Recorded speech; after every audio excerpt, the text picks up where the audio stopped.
बिस्मिल्लाहिर्रहमानिर्रहीम। क्या आपको मालूम है कि एक ऐसा अमल है जो जहाद करने, सोने चांदी का सिदका देने और तमाम नेक एमाल से भी ज़्यादा फजीलत रखता है। हुजूर ने उसे तुम्हारे रब के नज़दीक सबसे पाकीज़ा अमल करार दिया है और ये अमल हर मुसलमान आसानी से कर सकता है। इस हदीस को समझने के लिए मेरे साथ आखिर तक रहना। हुजूर अक़दस सल्लल्लाहु अलैहि वसल्लम ने एक मर्तबा सहाबा से इरशाद फरमाया, क्या मैं तुमको ऐसी चीज़ न बताऊं जो तमाम एमाल में बेहतरीन चीज़ है और तुम्हारे मालिक के नज़दीक सबसे ज़्यादा पाकीज़ा और तुम्हारे दर्जों को बहुत ज़्यादा बुलंद करने वाली और सोने चांदी को अल्लाह के रास्ता में खर्च करने से भी ज़्यादा बेहतर और जहाद में तुम दुश्मनों को कत्ल करो, वो तुमको कत्ल करें, इससे भी बड़ी हुई।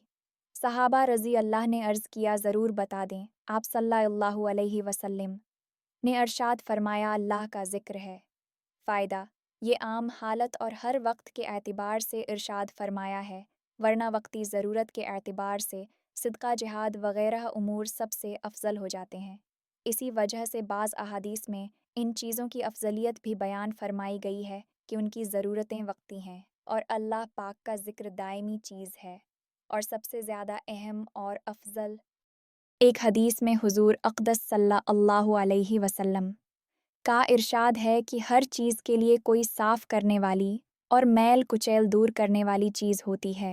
मिसलन कपड़े और बदन के लिए साबन, लोहे के लिए आग की भट्टी वग़ैरह वग़ैरह। दिलों की सफाई करने वाली चीज़ अल्लाह का ज़िक्र है और कोई चीज़ अल्लाह के अज़ाब से बचाने वाली अल्लाह के ज़िक्र से बढ़कर नहीं है।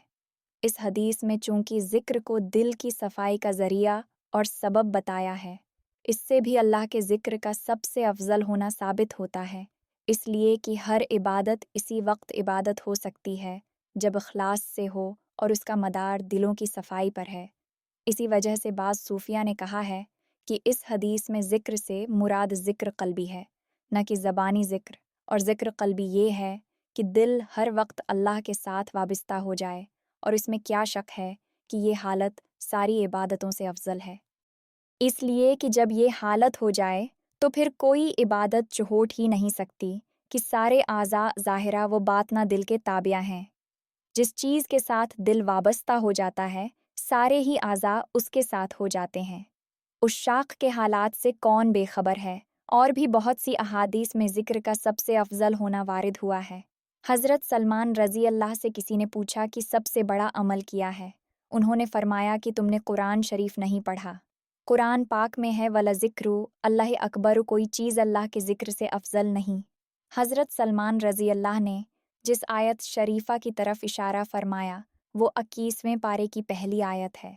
साहब मजालिसिल अबरार कहते हैं कि इस हदीस में अल्लाह के ज़िक्र को सिदका और जहाद और सारी इबादात से इसलिए अफजल फरमाया कि असल मकसूद अल्लाह का ज़िक्र है और सारी इबादतें इसका ज़रिया और आला हैं। और ज़िक्र भी दो किस्म का होता है, एक ज़बानी और एक क़ल्बी, जो ज़बान से भी अफजल है और वो मुराक़बा और दिल की सूझ है। और यही मुराद है इस हदीस से जिसमें आया है कि एक घड़ी का सोचना 70 बरस की इबादत से अफजल है। मुस्नद अहमद में है, हज़रत सहेल रज़ी अल्लाह हुज़ूर से नक़ल करते हैं कि अल्लाह का ज़िक्र अल्लाह के रास्ते में ख़र्च करने से 7 लाख हिस्सा ज़्यादा हो जाता है।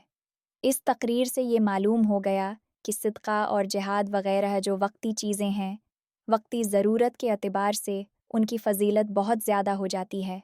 लिहाजा उन हदीस में कोई इश्काल नहीं जिनमें इन चीज़ों की बहुत ज़्यादा फ़जीलत वारिद हुई है। चुनांचे इरशाद है कि थोड़ी देर का अल्लाह के रास्ता में खड़ा होना अपने घर पर 70 साल की नमाज से अफजल है। हालांकि नमाज बैल-इत्तिफाक अफजल तरीन इबादत है, लेकिन कुफ़ार के हुजूम के वक्त जिहाद उससे बहुत ज़्यादा अफजल हो जाता है। अल्लाह हमें हदीस की बातों को समझने, उन पर अमल करने और दूसरों तक पहुँचाने की तौफीक दे। आमीन। देखते रहें, क्योंकि मैं जल्द ही एक और रोशन हदीस के साथ वापस आऊँगा। सोने से पहले वीडियो देखना न भूलें। जज़ाकल्लाहु खैरन।